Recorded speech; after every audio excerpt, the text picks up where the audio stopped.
What's going on, guys? Steve Lady from Pure Evil MMA, my MMA News.com. Just wrapping up Bellator 198 and fucking pissed because my internet on my computer's not connecting. So I had one choice, and it was to use my phone because I know there were some people out there that are expecting me to go live tonight, and I can't let the diehards down when they wake up in the morning. But just in case anybody out there wants to see the results on paper, you can always go to mymmanews.com where the recap is up on paper. So we had a couple of guys going out there tonight from mymmanews.com. 3 guys all together.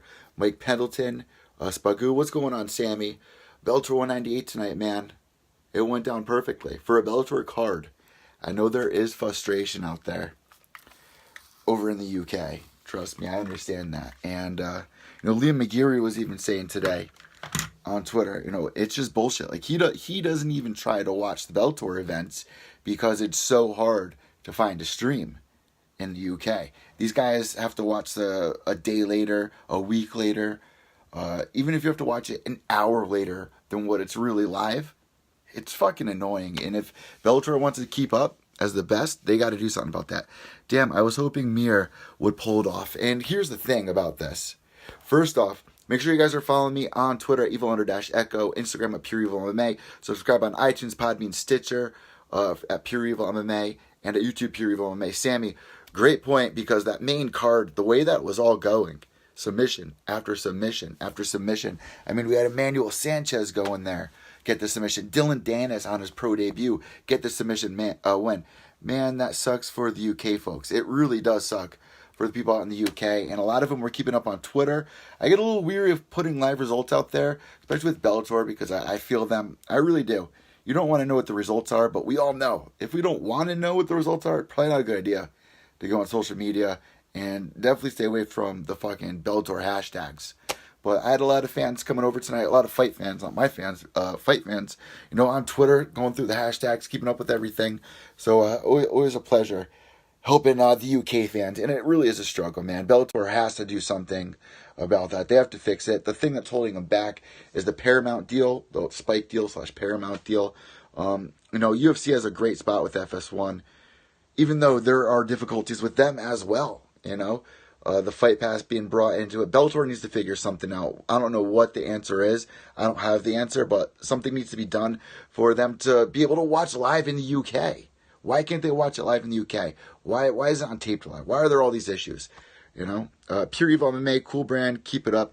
Guys, make sure you guys are following me on Twitter using hashtag Pure Evil MMA. Find all the stuff at mymmanews.com. Yeah, I was trying to do the live stream for everybody. I had everything all set up in here, about to go live for everybody on YouTube, and it was giving me a situation. So the internet I got to figure out. So I'm going live with you guys here on Twitter, the old faithful Periscope.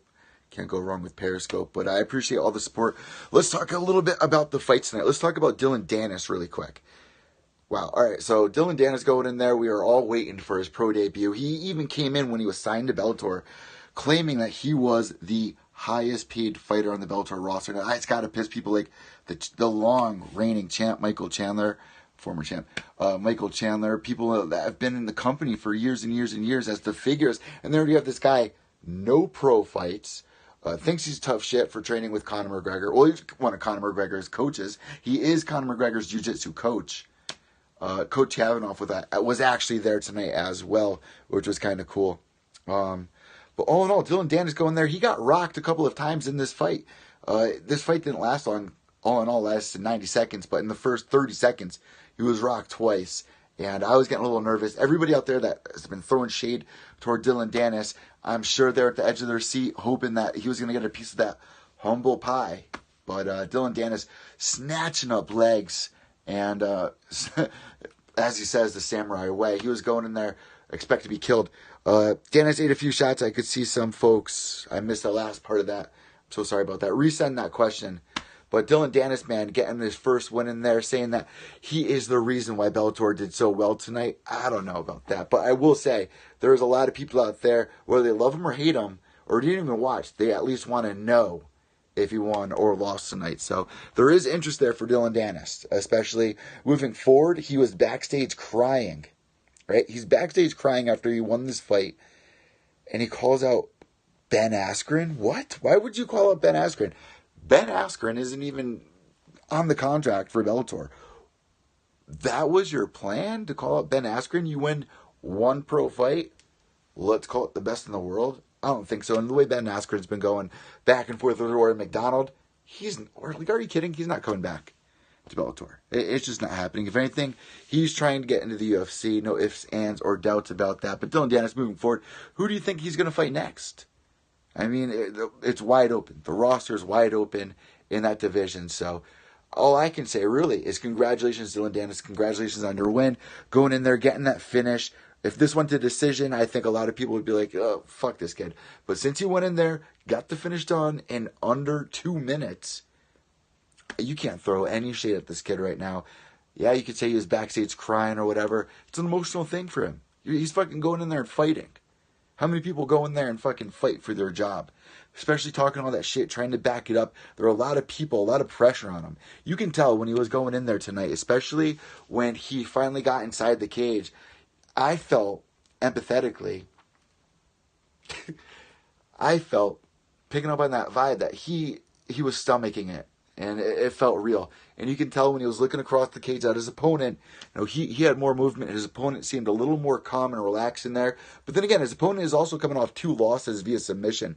So it was kind of people could say it's hand-picked for Dillon Danis. So from going to this opponent who lost 2 fights in a row via submission, now 3, to calling out Ben Askren, that's far-fetched. But however, you got the win. Celebrate it, man. Enjoy it. So Dillon Danis getting the win tonight. What else do we got here on my notes? Emmanuel Sanchez going in there, getting the finish over Sam Sicilia. That was a fun one. Well, let's see what I got written down. Dillon Danis beating Kyle Walker at 1 minute and 38 seconds via toe hold. But like I said, Dillon Danis, he got rocked twice in this fight. The post-fight speech, he sticks to his role of this bad guy persona, this evil persona, and I love that. He's sticking to a role. It was emotional for him, but he kept to the role. He waited till backstage till any emotion started really showing. He also said this was the second biggest Bellator event. Do a number crunch on that because maybe this year. I can see it being like, all right, this year, because the past couple of Bellator events, if you look at how many people were viewing in, it was under 200,000 people that were tuning in for these fights. Now, I don't think that's counting the DVRs. So don't take my quote on that, but from what I've heard, the past 5 Bellator events have been under 200,000 views. Tonight, I think it was a successful night for Bellator. I think leading up to it, they did a great job promoting Fedor as one of the greatest of all times. Yes, he did lose to Matt Mitrione. Yes, Frank Mir is a huge legend. I'll never forget the first time I saw Frank Mir fight. I'll never forget the Brock Lesnar. What are we saying? You think Lovato should get next title shot? Winner of Mousasi versus Carvalho. Interesting. Gegard Mousasi, man. He's been having some issues, but honestly, I think the submission win that Lovato had tonight was very impressive. He really needed a finish, and he went in there beating... who the fuck did he beat? Why am I drawing a huge blank here? Neiman Gracie versus Javier Torres. Rafael Lovato defeats Gerald Harris. Now, here's another thing about that fight, though. They got to keep in mind, Gerald Harris, making his Bellator walk, also taking this fight on short notice. He was ready to DVR this fight, he said. And he took this fight on short notice. Yeah, it was Harris. Kiss My Ball, Jamal Emmett's on Dana White's Contender Series. I cannot wait for Dana White's Tuesday Night Contender Series. Let's split off, talk about that really quick. But as for Lovato, man, I would love to see him get the winner of that fight. But Dana White's Tuesday Night Contender Series, I was just at Lion Fight 42 to see Antonina Shevchenko fight. It was...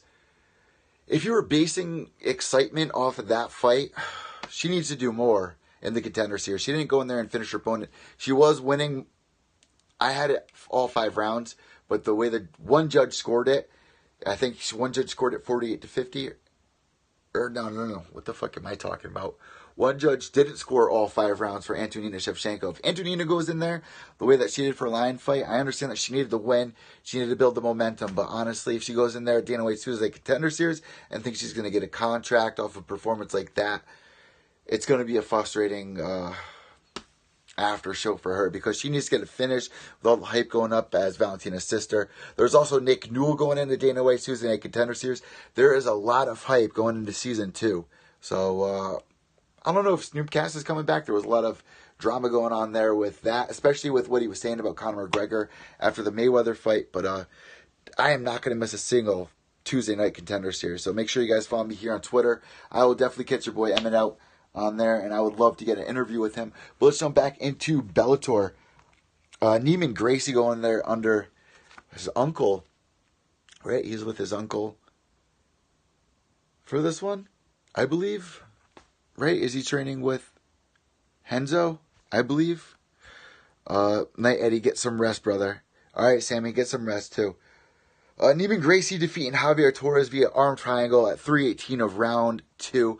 It's just cliche. This entire main card was all submission. So we really thought going into that main event, Frank Mir should have got that by submission. It would have only been right. But this entire Bellator card did an amazing. I'm interested to see if it brought in over 200K. I think it did. But for Dylan Daniels to say that this is number 2, maybe of the year. Maybe of the year, but not a Bellator of all time. Are you fucking kidding me?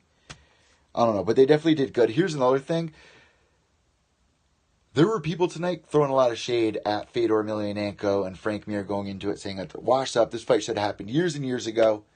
Fedor Emelianenko, man, going in there and represent. And this is exactly what needed to happen leading into this next fight. And to even think that him versus Chael Sonnen is even real, that that's going to happen, that is the next fight. Man, I am scared for Chael Sonnen. But Chael did the right thing. He's such a vet going in there and, doing the bad boy speech. It was so weird seeing all these UFC fighters or Pride champions, greatest of all time, going in there tonight. Bellator picking up a great roster. They just need to fix the broadcasting thing. It's one thing that needs to be fixed. And if they can do this once every month, if they can put on a card like this, they don't get me wrong, they have a great roster. They're building an awesome roster over at Bellator, but they need to figure out this whole broadcasting thing. It's a huge issue. Now, shout out to Bellator for allowing my MMA news and other major websites out there stream the prelims. Not being so strict on social media. I mean, if you go on Periscope, I saw a lot of Bellator on there. I saw a lot of highlights on Instagram for UFC. They're very strict. They'll go in there and they'll pull every single one of those out and try to ban your profile. They did it to me on my Facebook. That's why I'm no longer on Facebook anymore. But Bellator realizes that the fans are the biggest promotional tool that they have. And I think they made a huge mistake, and they realized it when they did that pay-per-view during the summer for Matt Mitrione when he beat Fedor Emelianenko. We remember that night in Madison Square Garden. It was genius not to do another pay-per-view for this. It was genius to do it free. I think Bellator is picking up a lot of younger eyes with the Paramount package. And overall, if we had to rate tonight as a successful out of 5, out of 10, we're doing it out of 10 now. I'm giving tonight a good 9 out of 10 for a Bellator card. Now, in competition with the UFC, it's right up there, man. I'd give tonight a good 7 out of 10 if this was a UFC card. It was a successful card, all in all. Chicago fans were going nuts. I asked Mike Pendleton about it. He said the atmosphere there was... I'm not surprised, motherfuckers. I hope that you guys enjoyed this. Here we are talking about freaking Bellator 198. You had all the stars lined up there. It was a great night. And here's another thing. Another genius thing was there was no UFC this weekend. So Bellator really finally was able to have the spotlight. That's another huge pickup for Bellator there. So UK fans, unfortunately, weren't able to tune in. It's okay. I hope you guys are able to catch the replay. It was a great night. All finishes. No boring fights. For all the fans out there that love the ground game, it was your night. And all in all, I'm giving it an 8 out of 10 for a Bellator. 9 out of 10. Really, for a Bellator card, it's close to a 10 out of 10. Let's give it a 9 out of 10. But compared to a UFC card, easy 7 out of 10 there. Guys, have a great night. Thanks for tuning in to Pure Evil MMA. Make sure you subscribe on Twitter. Follow me on Twitter at evil_echo. We just broke 4.8K tonight followers, so I really thank all my new followers on Twitter. Instagram at Pure Evil MMA. Instagram has been killing it lately, guys, so I really appreciate all my new followers on there. been seeing a huge boost on Instagram. I've been trying to pick up that game. Shout out to everybody that's been picking up all the new latest merch done by MMA Pick. I appreciate that. I think there's only one day left or a couple more hours left to get your hands on some of the latest Pure Evil MMA merch. So I'm going to be relaunching this campaign. This was a very popular campaign, the Pure Evil MMA, with the hashtag on the back for Twitter. So I'm going to be relaunching that on Teespring ASAP as soon as this campaign with MMA Pick has run its course. I did see a couple purchases, so thank you guys, whoever was out there buying some merch. I really appreciate that. MMA Pick sends his gratitude as well. Other than that, guys, have a great night. What you can expect from me this weekend, recap on YouTube, because we had such a shitty night with the internet connection here. Well, now it's saying, of course, now.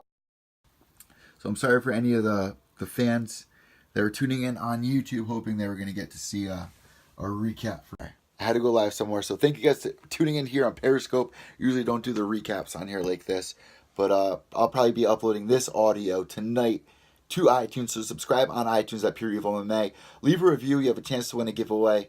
Podbean.com, Stitcher, Podomatic, wherever you're listening to podcasts, I'm there.